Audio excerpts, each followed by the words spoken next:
तो जब भी वो गांव आते थे तो उन्हीं के सामने बॉलिंग करनी पड़ती थी, क्योंकि वो उनके सामने एक डॉट बॉल निकालना बहुत बड़ी बात होती थी। अगर बैटिंग करनी है तो 4-5 घंटे उनके सामने बॉलिंग करो और उसके बाद में डॉट बॉल निकालो तो बैट आएगी, नहीं तो नहीं आएगी। तो जनप्रतिनिधि और सरकार से ये निवेदन है कि मेरी जैसी कई प्रतिभा हैं जो इस थार के रेगिस्तान में छुपी है, उनको बाहर निकाला जाए और उनको अपने स्तर पर तराशा जाए सर।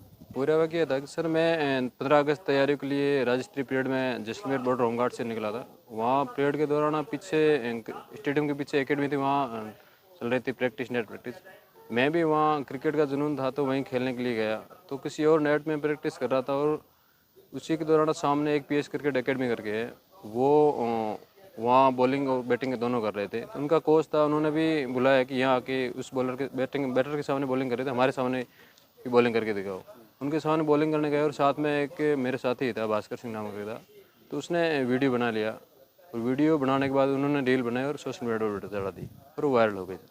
सर कमेंट तो लगभग 4-5 हज़ार के करीब आए और लाइक लगभग 4.5 लाख के करीब है और व्यूवर लगभग 60 लाख है।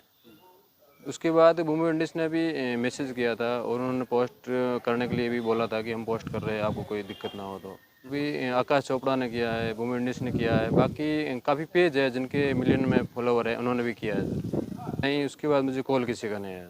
नहीं, मैं बड़े भाई साहब के लिए बॉलिंग करता था गाँव में ही, क्या कि वो 2007-8 में टेनिस क्रिकेट खेला करते थे। तो जब भी वो गांव आते थे तो उन्हीं के सामने बॉलिंग करनी पड़ती थी, क्योंकि वो उनके सामने एक डॉट बॉल निकालना बहुत बड़ी बात होती थी। अगर बैटिंग करनी है तो 4-5 घंटे उनके सामने बॉलिंग करो और उसके बाद में डॉट बॉल निकालो तो बैट आएगी, नहीं तो नहीं आएगी। तो उन्हीं के सामने बॉलिंग करते करते सीख गए थे।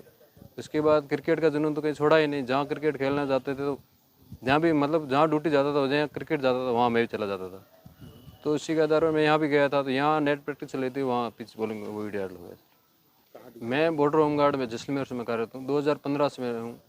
अभी ड्यूटी छबड़ा थी, छबड़ा से वहाँ से निकल कर राज्य स्तरीय परेड में मुझे शामिल किया गया था और मैं राज्य स्तरीय परेड के लिए जयपुर गया हुआ था। जब बॉलिंग कर रहा था वो कोई लोकल ही था जो एक एकेडमी में खेलता था, तो उसके सामने बॉलिंग की।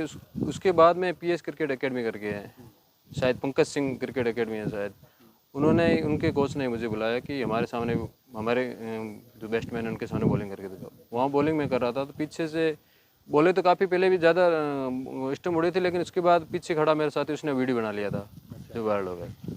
मुझे अगर सपोर्ट मिल जाए तो मैं जाना चाहूँगा, लेकिन बाकी तो इतना बैकग्राउंड है नहीं कि मैं क्रिकेट का या किट वगैरह सारा रिपोर्ट करके मैं चला जाऊँ वहाँ तक। पारिवारिक पिताजी बॉर्डर होमगार्ड में ही थे और मैं बॉर्डर होमगार्ड में हूँ। बड़ा भाई वो गाँव में एक लोकल दुकान के साथ में रहता है। जनप्रतिनिधि और सरकार से ये निवेदन है कि मेरी जैसी कई प्रतिभा हैं जो इस थार के रेगिस्तान में छुपी है, उनको बाहर निकाला जाए और उनको अपने स्तर पर तराशा जाए सर।